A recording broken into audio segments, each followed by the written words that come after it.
Good evening and welcome to Tucker Carlson Tonight. We're having a lot of gun control debates this week.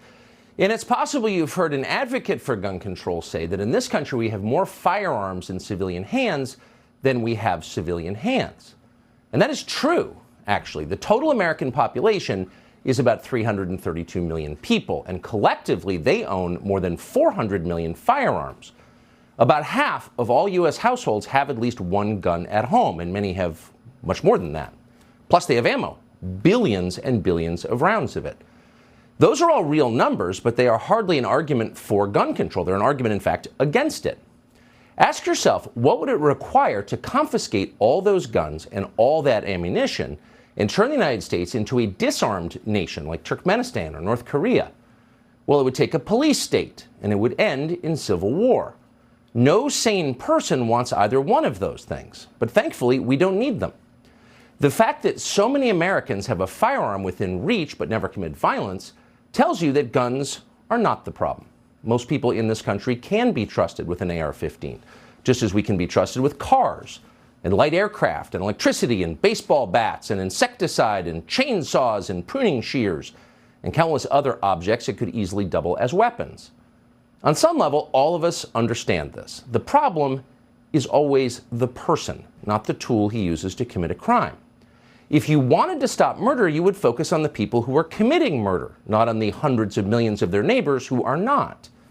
You'd really want to know what motivated killers to kill. And the first thing you would do is study what murderers have in common with one another, how they were raised and where, their educational backgrounds, their genetic makeup, drug and alcohol use, their ideological and religious views, their sexual behavior, and probably a whole lot of other factors. You would study murderers, and you would do it with an open mind, as a scientist would. You would be serious about it because it matters. In the late 19th century, researchers finally decided that infection is spread by germs. And as a result of that conclusion, surgeons are now required to wash their hands before they cut you open. Everybody agrees that this is progress. But what if we had refused to learn how infection is spread? What if we just didn't want to know? Well, appendectomies would still be fatal, and we would be a backward, ridiculous, uncaring people. It's impossible even to imagine that. And yet, on the question of violent crime, of murder, it's very easy to imagine that because it's happening. Our leaders are determined not to know why people shoot each other, and they don't want us to know either. They're adamant that we do not ask questions about motive. It seems, for example, like an awful lot of mass shooters have taken prescription psychiatric drugs in the days before they opened fire and killed others. Have you noticed that? Maybe you have noticed that. Good luck saying it in public. You'll be shouted down immediately by someone with an advanced degree. How dare you criticize Big Pharma? What are you, a conspiracy nut? No, actually you're not. You're someone who cares about cause and effect. You're a rational person. The only conspiracy here is the one designed to prevent you from figuring out why mass shootings keep happening. Consider the killings that took place on Monday in Nashville. The killer was a 28-year-old female transgenderist who shot her way into a Christian elementary school and murdered 3 9-year-olds and 3 adults. Why did she do that? In a rational country, that is the very first question we would ask. In our country, it's the last question. In fact, often it's never asked at all. On those rare occasions when somebody finally manages to wonder out loud about motive, our leaders immediately start lying, which should tell you a lot. Here's the Attorney General of the United States yesterday. I realize that the shooter is dead, but the shooter could have had collaborators. Do you plan on opening a hate crime investigation for the targeting of Christians? The FBI and ATF are both on the scene working with the local police. As of now, motive hasn't been identified, and the police chief said at his last press conference that they don't yet have reached a conclusion with respect to motive. We are certainly working full-time with them to try and determine what the motive is, and of course motive is what determines whether it's a hate crime or not. So here's what we just learned from Merrick Garland. The FBI, the ATF, and the Nashville police are all investigating these shootings. Yet more than 24 hours after they took place, none of those professional investigators can even guess as to why the shootings happened. Motive hasn't been identified, Garland told us. Really? You wonder how that could possibly be. Just before she opened fire, the Nashville shooter wrote these words to her best friend over Instagram, quote, "One day this will make more sense. I've left behind more than enough evidence."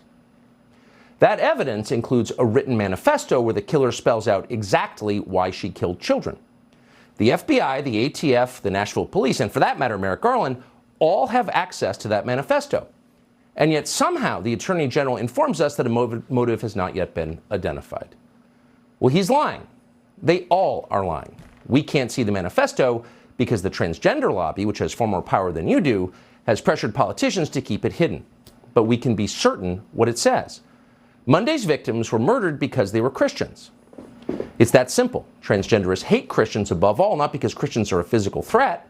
The third graders were not a physical threat, but because Christians refuse to join every other liar in our society and proclaim that transgenderists are gods with the power to change nature itself. Christians are not allowed to say that. They have their own God. And for that refusal, that unwillingness to bow down and worship a false idol, in this case of transgenderism, they were murdered. We have never seen this battle so starkly set as it is now. And it opens to us, to our eyes, the main divide in America. And it's not between race or political party. It's not even between religious affiliation. The divide is between people who think they are God and those who know they are not God. That is what the Nashville shooting was about. It's what virtually everything is about.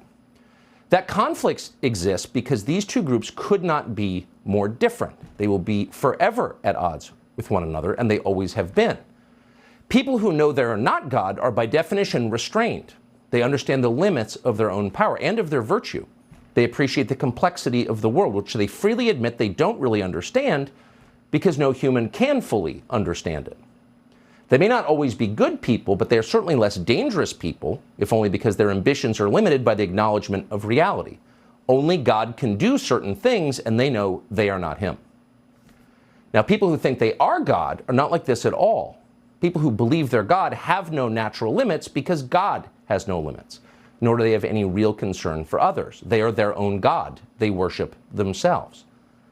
In Freudian terms, they are narcissists, and narcissists admit no fault. They externalize everything. They always blame others. So not surprisingly, given this, transgenderists and their allies spent today attacking Christians just days after a transgenderist murdered Christian children. Here's Congresswoman Catherine Clark of Massachusetts on the House floor. Layered in my pride is my concern for you. I know your strength, but I also know how determined the forces are that have pitted themselves against you. The politicians and preachers who would rather see you languish in a dark closet than watch you engage the world as you do, cultivating joy and love wherever you go. Let's reject the forces of opposition and bigotry. Let's celebrate the bravery and beauty of our trans community. Cultivating joy and love wherever you go. This in response to the murder of children by a self-described trans person. You're the victim, transgenderists, not the dead children in Nashville. And of course, virtually everyone in power in this country agreed. Amazon, the company, sent an email to its employees from its LGBTQ plus department, assuring its trans employees that they were affirmed and they were great people. No mention whatsoever of the dead children in Nashville. Their concern was the only concern. And then NBC News ran this headline, one of many like it. Tennessee's trans community's concerned because of the focus on the identity of the shooter. No update from NBC on how the Christian community in Nashville is doing, because who cares? They're just mortals. Their concerns aren't meaningful. Joe Biden certainly doesn't care. Watch him chuckle as he talks about Monday's massacre. I believe that Christians were targeted in a Nashville school shooting. You believe that Christians were targeted? I have no idea. Josh Hawley believes they were. What do you say to that? Well, I probably don't that. Probably don't. No, I have no idea. People who believe they're God will always turn their rage and frustration outward. They will never blame themselves. How could they? They are God. So you should not be surprised to learn that in the wake of this shooting, when their agenda is revealed for all to see, there will be no contrition, no changing of ways. There will only be acceleration, and there will be more violence coming. And they're telling us that. The press secretary for the governor of Arizona, Katie Hobbs, someone called Jocelyn Berry, who was just resigned apparently, uploaded this photograph hours after the killing along with the message, "Us when we see transphobes." A woman with a gun in her hand, hours after a woman with a gun in her hand killed Christian children in Nashville. In other words, the Christians had it coming. Don't affirm our delusions, we will murder you. Again, this is someone who works for the moderate governor of Arizona, who beat the radical Kari Lake. And once again, this will continue and it will gather speed because the more they are revealed, the more they double down. They can never admit they are wrong because they believe they are gods with the power to control nature. So once again, you should not be surprised at all that there is something called the Trans Day of Vengeance coming this weekend, planned by Antifa in Washington, D.C. It was originally called the Trans Day of Visibility, but the Trans Radical Activist Network, the organizers, decided to change the name just before the massacre in Nashville. Now it's a Trans Day of Vengeance. And they mean vengeance. Vengeance for what? That's not clear. They've been caught, and so they become more aggressive, as people who worship themselves always do. And you can see it all over social media, threatening images everywhere. One trans activist posted this message yesterday, quote, "Kill Christ cucks, behead Christ cucks, roundhouse kick a Christ cuck into the concrete, slam dunk a Christ cuck baby into the trash can." Attached to this post is an image of someone holding a rifle and wearing body armor.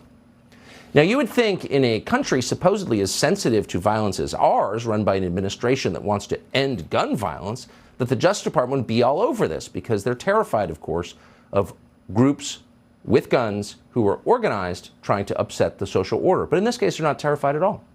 They have no problem with this whatsoever. We called the DOJ today to ask, what are you doing about this? They didn't bother to get back to us. Meanwhile, the tech barons are, as always, making sure you don't even know what's happening. Twitter, which was supposed to be free, has banned several users, including a sitting member of Congress, Marjorie Taylor Greene, Andy Ngo, Sean Davis, for mentioning the existence of the Trans Day of Vengeance. You're not supposed to know it's coming. The head of trust at Twitter, a woman called Ella Irwin, is deliberately silencing reporting on this day of vengeance. Because again, it's coming, but you shouldn't be allowed to prepare for it.